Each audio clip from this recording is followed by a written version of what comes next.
All right, man, peace. So now we're going to find out what Mr. LeBron James, a.k.a. Cyclops, thinks of Game 2 and what transpired. Of course, they're going to talk about it. I'm going to chime in. Take first question on the right side in the middle. Tom Reed, The Athletic. LeBron, you always talk about you've seen every defense that anyone can throw at you. Did it seem that Golden State came out tonight looking to try to attack you a little bit more earlier in the shot clock and maybe try to limit you as much to not drive as much? You ended up with 13 assists, but it seemed like they really made you work hard tonight for everything you got. No doubt about it. They built up that wall around the free throw line. Every once in a while, he would escape and get through. He was pretty successful at being able to split the traps. Sometimes he would try to go behind the back, but sometimes his behind the back dribble wasn't crisp. When you utilize a behind the back dribble and you have to regather, that's going to take another 5 seconds off the shot clock because now he has to get his head back up and see where his shooters are. They were much more crisp defensively. There's no doubt about that. That Golden State, they put much more effort into their defensive execution in Game 2. Thing you got? I think I only got tired once tonight. Yeah, when you looked at J.R. Smith, right? Because you tired of his ass. So, they doubled me a few times when I caught the ball in the post, something they didn't do in Game 1. So I got off the ball, trusting my teammates, but as far as working harder, I think I got tired once. Mark in the third row. LeBron, Mark Schwartz, ESPN. Steph set a NBA Finals record tonight with 9 3-point shots, but This guy's asking about Steph Curry. Every time someone comes up to the podium, this dude is asking about Steph Curry. Once again, a lot of these media members are fanboys. But some of them were much more difficult than others. You had the 23.5 seconds of great defense, and then he goes out 35 feet, turns around, and hits one. How deflating is it when he's got it going and he makes shots that almost he has no business making or taking? Now, didn't LeBron James, after Game 1's press conference, he told your dumbass to be better tomorrow? So now it's 3 days later, and your dumbass is still no better. Every shot that he takes that goes in, he has a business of making them. That's what he does. So absolutely, that's why he's going to be a first ballot Hall of Famer. That's why I say when someone like a Steph Curry hits a crazy shot like that, when any great player hits a crazy shot, you're shocked for a moment, but you're not surprised because that's part of greatness. They do things customarily, consistently, that other people can't do. He does. So we shouldn't be surprised or deflated at it. Take the ball out, move it forward, and try to execute another end. Even though you looked a bit deflated when he made that crazy shot, LeBron. You threw your hands down. Another end. Middle, same row. Hey LeBron, Ken Cruz, Eagle News. So, obviously Steph, Clay, KD had great games as expected, but how dangerous are the Warriors when you have McGee and also Livingston perfect from the field? Oh no, they're not any more dangerous at all when their role players go 10 for 10 from the field. These guys ask us stupid questions. Why don't you ask him, how are you guys going to adjust to the Warriors bench players going 10 for 10 from the field or 11 for 11 or wherever they went? What type of adjustments do you think that you're going to have to make Game 3 in Cleveland to prevent something like that from occurring? Most likely the reason why you lost by 19 as opposed to an overtime loss in Game 1. The reason why you lost in 19 in Game 2 was because you allowed their role players to wax fat. So what do you think may need to be done in Game 3 to stop that, maybe limit their stars so that you give yourselves a better chance to win? Ask a question like that. How the fuck are you going to say, well, what do you think the effect is when Sean Livingston and JaVale McGee go a combined 9 for 9 or 10 for 10 from the field? I mean, what the hell do you think he's going to say? I think it was 11 field goals total. 11 for 11. Look at LeBron. Look at how long he's taking to answer because he's trying to figure out a way to answer without revealing to the interviewer how much of an idiot he thinks he is. They're a dangerous ball club no matter what. It starts with those 4 guys, obviously the 4 All-Stars, and everyone else just does their job, and they don't miss a beat when they put someone in or they take someone out. So, it's not something that's surprising. Dave in the back right. And LeBron, if you had to point to one or two things that you can take with you as a group going back to Cleveland for Game 3 that makes you feel good about where you could be in this series, what would it be? Their luggage. That's about the only thing they're taking back to Cleveland from Golden State that's good. Their luggage. Would be. Well, I think at the end of the day, we have a Game 3 to play. And, we got an opportunity to go home, and we played, some really good basketball on our home floor, but that shouldn't give us any comfort. We should still be uncomfortable with the series as we were in Game 1 and as we were tonight. Chris Haynes, yes. Isn't it interesting? I'm looking at this graphic here on the right-hand side. It says NBA playoffs. Steph Curry had 373 pointers. He passed by LeBron James. Every time LeBron James breaks somebody's record, we have to hear about it. When LeBron James passed Kareem Abdul-Jabbar for all-time playoff scoring, we heard about it. How come we didn't hear last night when Steph Curry got to 373 pointers that he has now passed LeBron James? How come we didn't hear about that last night? I wonder why that is. Once again, it's very obvious that the NBA is in league with the liberal sports media to try to push LeBron James as this unbelievable talent that the NBA has never seen before. Give Steph Curry his credit. Of course, we know LeBron could easily pass him back in Game 3. But it's not like Steph Curry went from number 20 all-time to number 19 all-time. He's number 2 all-time in three-pointers made in the playoffs. They could have shouted him out for a moment. Sayings, ESPN. LeBron, when you're facing, a lot of people feel like you're...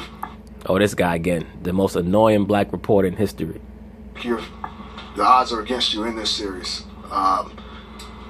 Do you feel like there's too much pressure put on you to be able to try to, do too much for your team? How could there be too much pressure put on a player who's making probably a combined $100 or $120 million a year off of salary in the NBA and endorsements? So you truly believe that he should get all these accolades and have the same amount of quote-unquote pressure as every other player in the NBA? To whom much is given, much is required. And is it fair? Is it fair? Give me a fucking break.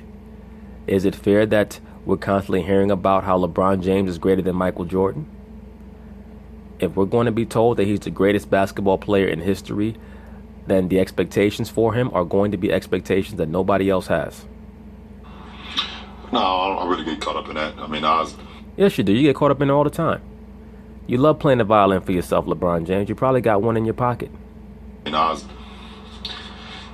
the odds been against me since I was 5-6 years old. Well, I agree with you to a degree. The odds were against you from when you were a young child because you were being raised by that person who most likely had no business trying to raise a child. And certain people get mad when I mention that. The fact of the matter is that LeBron James was lucky to escape that rearing that he was going through under Gloria James. He was very, very fortunate that he was blessed with the gifts that he was blessed with by whatever means he was blessed with them. Years old, so we're talking about basketball here.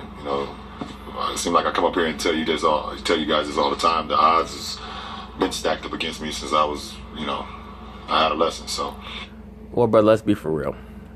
You've had many top coaches in the Ohio area take you in, knowing that you were going to become a great one. So you've gotten a lot of assistance.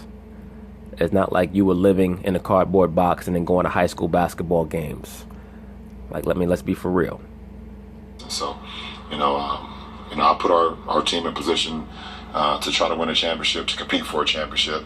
And, it's my job to make sure that we're as focused, as laser focused as possible, do my job, and continue to instill confidence into my teammates until the last horn sound. So that's my job, that's my responsibility, that's my obligation, and I need to continue to do that, which I will. Well, you need to continue to try. Let's be for real. You aspire to be a great leader, but you don't quite have the mental stability to be a great leader at all times. You're good when things are going well. You're a great leader in prosperity, but in adversity, sometimes you have issues. There's a reason why you guys came back from down 3-1 in 2016. It was not just because of you, but it was also because of the stability provided by Kyrie Irving. That's why, if many of you brothers noticed, when Kyrie got traded, many of his former teammates on the Cavaliers were very sad about that, because I believe that they agreed with Kyrie in regards to many of his observations about LeBron. I mean, let's be for real. Kyrie left, and now everybody else is gone. So there's only one X factor, that's Mr. LeBron James. He's almost like the basketball superstar equivalent of a significant other who's too clingy. That's LeBron James. We all have to go to the game dressed the same way. When I invite you out to go for drinks for team bonding, you better show up. If you don't show up, it's because you're not fully invested.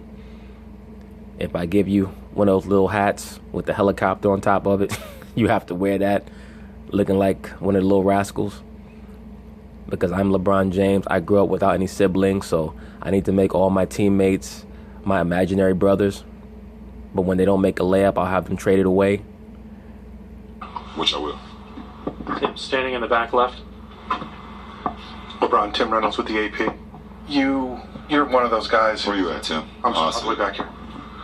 You're one of those guys who said a lot of times, like you, Dwayne, a lot of guys over the years have said that a series doesn't truly start until one team wins on the other's home floor. How much are you going to remind your guys that of the next over the next 3 days, and just I mean, as hard as it might be to sell them on, to remind them that Golden State just held serve. They did that, and but like I said, we want to continue to be uncomfortable. Y'all gonna be increasingly uncomfortable, so you don't got to worry about that. You wait till Game 3 is finished. If Golden State comes to the game focused like they're supposed to be, you'll be uncomfortable as hell after Game 3. Just because we're going home don't mean we can relax, and this is the last team in the world that you want to relax against. They've proven that they can win on someone else's floor, you know. Yeah, they've proven they can win on yours. They're gonna prove it again.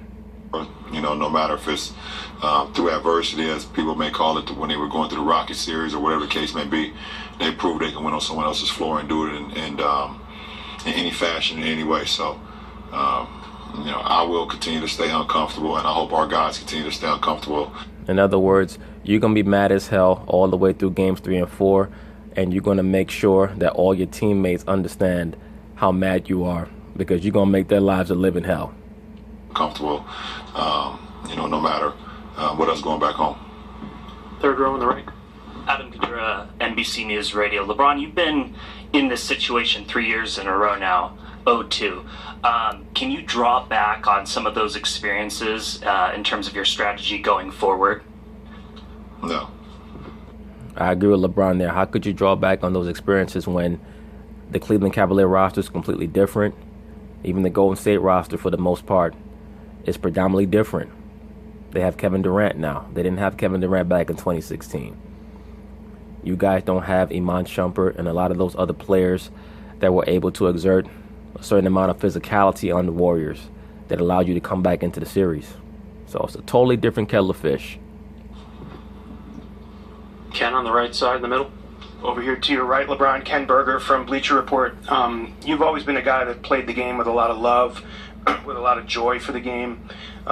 In the moment that you're in right now, with the challenge being as great as it is, and the burden on you as great as it is, does it make it harder to find those moments of enjoyment and kind of enjoying the competition as opposed to just continuing to just push and grind through? Absolutely not. I mean, it sucks to lose.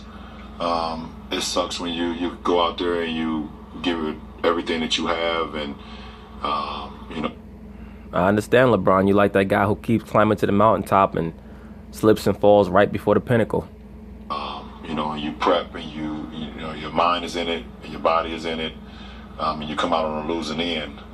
But nothing would ever take the love of the game away from me. I think the competition is something I live for, something I wake up every day and train my body for and train my mind for. So, yeah, I mean, it sucks to lose, that's for sure, but it definitely won't stop me from, you know, preparing, you know, to be better the next day.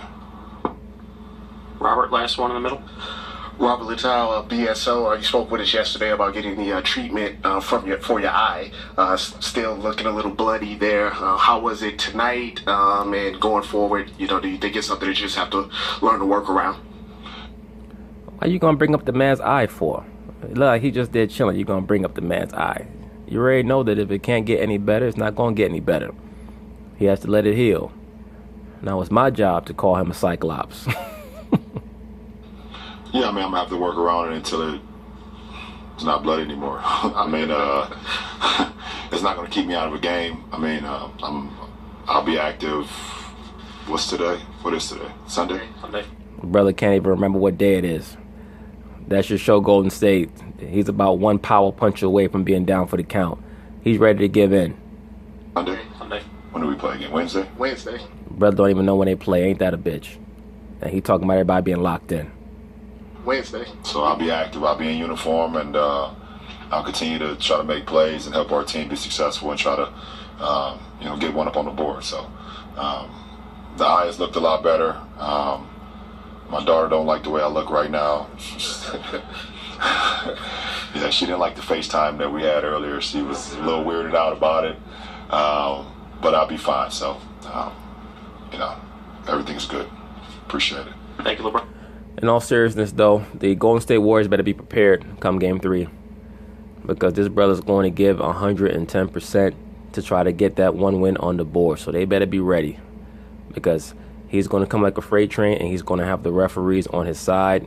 He's going to have Adam Silver on his side because they do not want to see LeBron James get swept. It's going to hurt the narrative in regards to him and Jordan. But anyway, peace.